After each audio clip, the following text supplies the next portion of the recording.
Today I'm going to talk about the Mexican mining reforms. It's something that I've talked about in the Exploration Insights letter several weeks ago.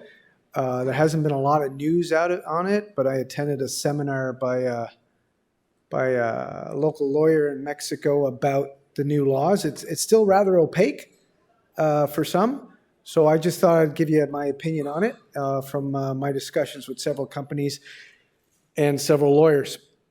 One thing is for sure is that the legal community in Mexico will make out like bandits. That's one positive if you're a lawyer. So I'm just going to quote some of this. Andres Manuel Lopez Obrador is the president of Mexico as of 2018, July. And so they came up with these mining reforms over the weekend. Most of the companies expected mining reforms, the legislation to be out by September. He basically organized it to be voted on before the recess with only his party. And so what basically he's trying to say is that there's a lot of concessions out in Mexico already, and so we do not need to grant any new concessions. And so during his term, there were no new concessions granted in Mexico. So Fitch Ratings came out with this idea. Well, they said basically the new mining law will negatively affect mining activity in the country. The big thing that I'll point out is it's mostly for exploration. And this thing has been changing over the last several months as well. So somebody's opinion really matters at the date they gave that opinion, because the actual law has been changing because of feedback from mining companies. So the biggest feedback was from the Mexican Mining Center, is basically saying that he's strangling exploration. That is a big problem with this law. And he's right in that the effects of exploration obviously have ongoing impacts for generations. And that's basically the big problem with this new mining reform.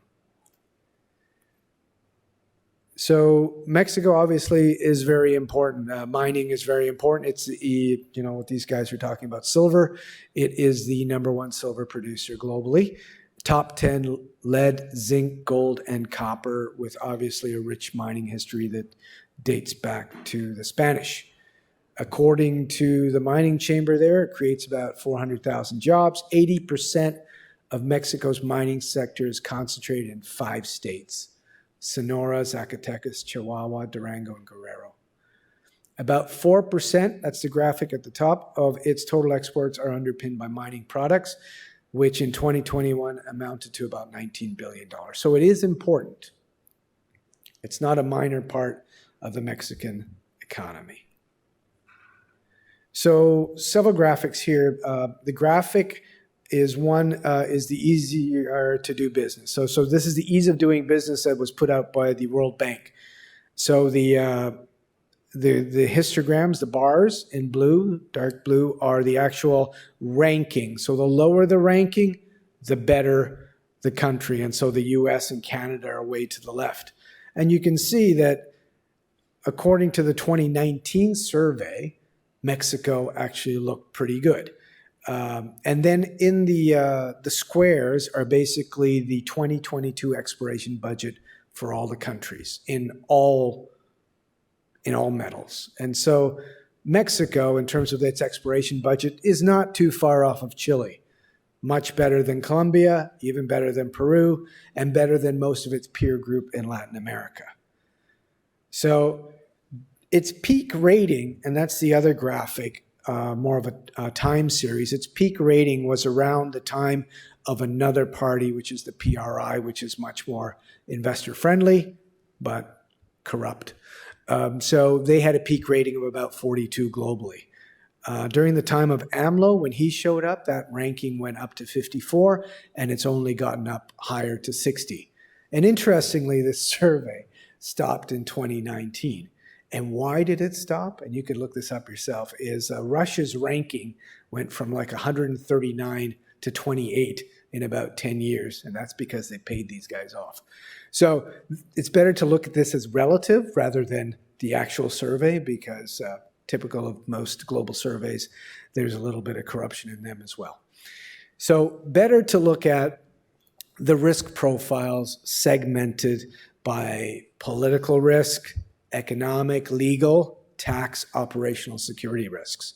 And this comes from the S&P Global Market Intelligence. And so compared to its peer group, Mexico is at the higher end of its risk. So this more accurately reflects where Mexico is, somewhere between Colombia and Ecuador. The lowest risk is Chile, and then you have a drop-off once you get into US and Canada as proxies for lower risk, geopolitical risk jurisdictions. So the most significant risks are legal, operational, and political, followed by tax stability. And that's basically come out with the new mining reforms. It's basically been revealed. So this risk profile, as well as I've been doing it on a consistent basis, has only gotten worse during the time of AMLO, whose priorities happen to be nationalization. He's done it with, or attempted with, the energy sector, oil and gas, lithium, and electricity. And now he's trying to take away a railway from Grupo Mexico, an east-west railway there. So, nationalization, and now the increase, basically, in the involvement of the military, which the NAFTA countries, the other NAFTA countries, it's no longer called NAFTA, but I still use that, Canada and the States are against. So the revised mining reforms represent a new obvious risk for Mexico. So this graphic, the bars are the number of concessions that each one of those same countries issues. And this is what they issued back in, I believe this is 2022 data. And then the line, the square dots, are basically the proportion. So this is the proportion of concessions that are given to mining companies as part of their total surface area of the country. So you can see Guyana, large proportion of concessions, small country. US, a small proportion of its total country, bigger country. So you can see Bolivia is problematic because they don't issue a lot of concessions in their country. Canada is a big country, so it issues a lot more concessions, but in terms of proportions, it's less than 10%. So Mexico right now falls in, comparatively well with its peer group. About 10% of the total of Mexico is under concessions. But what AMLO is suggesting is that if he cut the total concessions in half, that would still leave 60 million hectares for exploration and mining. But according to the S&P Global Market Intelligence, Mexico has about 22 million hectares under concessions. And that represents 10%. So that's an accurate reflection of what the data is from his own sources. So this is a graphic of just Mexico, time series of exploration budgets dedicated to every metal. The most important are gold and silver. They take up to 80%, depending on the year, of the total budgets of countries. So when the Mexico Mining Center, that head of, when he was saying, Mexico exploration expenditures are about half of the peak, he's absolutely right. So it's 633 million in 2022. It was 1.2 billion in 2012. But what that misses is Mexico is not alone. I do this for most countries, and a lot of countries have dropped significantly from the 2012 peaks. It's nothing unusual for Mexico. But continuing from this step after the Mexican mining reforms, that number, I believe, will only get lower, especially for grassroots exploration. And so this graphic is, again, the bars are the exploration expenditures, in dark are the colors for the 2022 budget, and the shading is the peak. So that's the proportion of the peak. And you can see Mexico right now, in terms of its budget, again, is around, sits well in 2022 with its peer group. Just below Chile, above Peru, which has got its own problems. And you could see basically the proportion of the peak, which it's sitting at about 50 to 55%. So if the Mexican mining reforms that impact the application for new concessions, which I'll get into, are not revised, there'll be a significant impact on their exploration expenditures, especially for grassroots. So what was this and what happened? So during a weekend in late to early May, members of his party, which is the Movimiento Regeneración Nacional, Morena party, and their allies held a rushed meeting outside of the Senate chambers to implement several mining reforms and some others, confirming that the sector is not immune to these basically nationalistic sentiments that have already been happening in lithium, energy, and electricity. So their priorities when putting this out were trying to control the use of public land and water. Water's a big deal as well.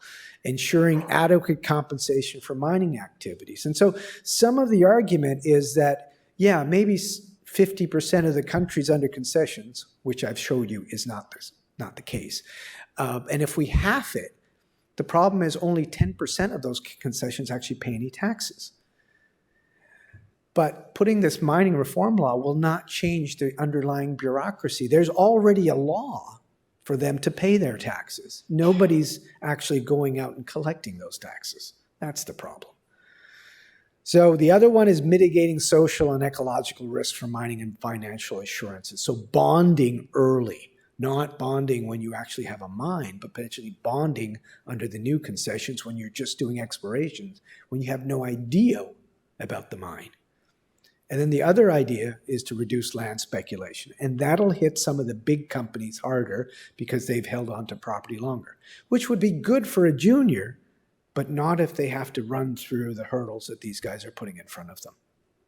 So some people might think, hey, that's okay because this guy is out in next year because they have limited terms, 6 years. But the problem is Morena, his party, and mostly him, have an approval rating, even at this juncture, of about 60%. So his party is probably going to win. And it's because it's him, they'll probably keep a lot of what he's doing now going forward. So the chances of being diluted are, at risk. So let's go through some of these. The details, you'll have to get a lawyer, and he won't be cheap. But the big thing that people were arguing about was the first draft of this was 15 years. So you had a 50-year mining concession, no questions asked, and now it went to 15. And so everybody was up in arms, Grupo, Peñoles, Fresnillo, and so they came back and said, okay, it's not 15, it's 30. Then they said, still, that's a problem, but then they gave you a 25-year renewal. So before it was going to be 15 years, 15, plus another 15 years, which would have been 30 in total. Now it's 30 up front and a 25-year renewal, which fits with the current 50-year. But the problem is after 30 years, you're going to have to renew it, so it comes up for debate whether you get the renewal or not. So the other problem is the risk of cancellation. So granted concessions are grandfathered, so they don't have to run through a lot of the hoops. But the risk of cancellation now goes up if people don't have the basics, what they call basics, closure plans, waste management plans, post-closure plans, generate a plan about what the ecological damage is, and any unpaid taxes. Most of the unpaid taxes is not an issue for companies. It's an issue for a lot of the individuals that hold concessions that companies deal with. They have the risk of losing. But that risk has always been there. The problem is nobody's ever actually gone and asked them to pay the taxes and taken their claims away. So I don't know about the bureaucracy that they're putting underneath these plans. So that's the risk, but that's their risk. So for anybody that's got a concession within 365 days of this law passing, which was a couple of weeks ago, they're going to have to, come up with a guarantee, financial bonding if they don't have that, an authorization of the restoration, closure, and post-closure plans. That's okay if you're a mining company with a producing asset. More problematic if you're an exploration company. The other problem is, now with a mining company, you will have to hire somebody for the government, 1 out of 40 workers for safety, 1 out of 7 if it's a coal mine. And the other thing is that if you pick up an abandoned concession that's already got a permit that was given before, suddenly that permit's revoked. You're going to have to go get a new one. Another one is the mining has no priority. So if you have a mining claim and you want access, you no longer have priority. And another important thing is if you're near any kind of national area protected, you're not going to get any more property granted in that area. And if you got one now, it could be a problem. Transfer of ownership. Now, this was a big one because for financing, a bank needs to be able to put a lien on the property. And if the transfer of ownership is problematic and the bank doesn't have a subsidiary in the country to do this, it could make financing difficult. How you get around that is you have a subsidiary hold the company, and then the subsidiary never changes, and then you acquire the subsidiary. So most companies have this figured out. The problem is when it's an individual and you want to take that individual's property, then it becomes a little bit more problematic because then the government has a say whether you can actually do a transfer. Mineral specific, so if you want to do silver and you find lithium, you've got silver. You didn't ask for lithium. So mineral specificity is now important. The pre-consultation stuff is nothing new for most countries with the ILO 169. So that's not something new. The emphasis on water usage is new.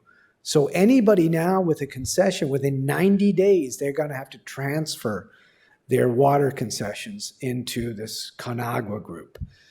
And it'll be aligned with your new concessions in terms of times. The real problem here is this exploration activities. Is like they haven't even formulated how this works, but if you go into Mexico and you say, oh, here's a nice porphyry belt or a precious metal belt and I want to stake all this ground, now you have to do a joint venture with the local survey for about 5 years. And they have, they haven't said, but it might be up to half of the project. And this is before the concession's actually granted. And then the concession goes up for a bid. So the problem for a junior company is who's going to give you money to explore with the Geological Survey of Mexico for up to 5 years, knowing that you could lose that property because then it goes up for an auction. And the only way you're guaranteed you can get it because you did the joint venture with the locals is you can bid 90% of the highest bid. I don't even know what that bid is, and I don't even know what they're bidding for. So a lot of this stuff hasn't even been put into policy. They say another 90 days that'll come. Most of what's happening now is a lot of the companies are basically taking this to the courts. So that's called an amparo, and everybody has been pushed by a lot of lawyers to basically put these out in about 15 days from the issue of the decree. So things to watch is future M&A. Are we going to see this? So the last big M&A we saw was in September 2022 when Agnico announced a $580 million transaction. About a half of that was to get the half of the San Nicolas massive sulfide deposit. And this is an open pit project. And open pits are problematic in Mexico ever since AMLO took over. So watching this one and how it develops, because these guys want to put out a feasibility study in 2024, which will stay an open pit. But then they want to be in production by 2026. Another one is holding concessions. I was talking about the ease of cancellation. So Chesapeake put out this news release that, they've got about 4,260 hectares that covers this 19 million ounce deposit of low-grade gold, about 0.6 grams. But they want to go in for the higher grade part. But suddenly the Dirección General de Minas canceled 3 of their concessions with no warning. And so as a result, they're going to be suing the government and looking to reinstate this disputed concessions. And so we want to watch if the government's going to be doing more of this. And finally, with Radius, I own Radius, and I took part in the last private placement that they're now closing. Radius has had a lot of success in Mexico. They found the Amalia precious metal deposit, these veins, these low sulfidation epithermal veins, brought in Pan American. They've got the concessions prior, so they're grandfathered. The stuff in the yellow is the granted concessions that are covered by the joint venture. Obviously, when you pick up something and you like it, you try to get more concessions, and so they did. The state of Chihuahua approved it. And so the Federal Mining Authority has a time frame for their own approval. They passed it. So now Radius is going to take them to court because they want to be grandfathered as well. But the federal government doesn't want to do that. So these are things to watch going forward. And so finally, producers, developers, and exploration will all be impacted at various degrees. The impact will depend on how much of the concessions have been grandfathered under the prior system. So if you got them granted, you're in better.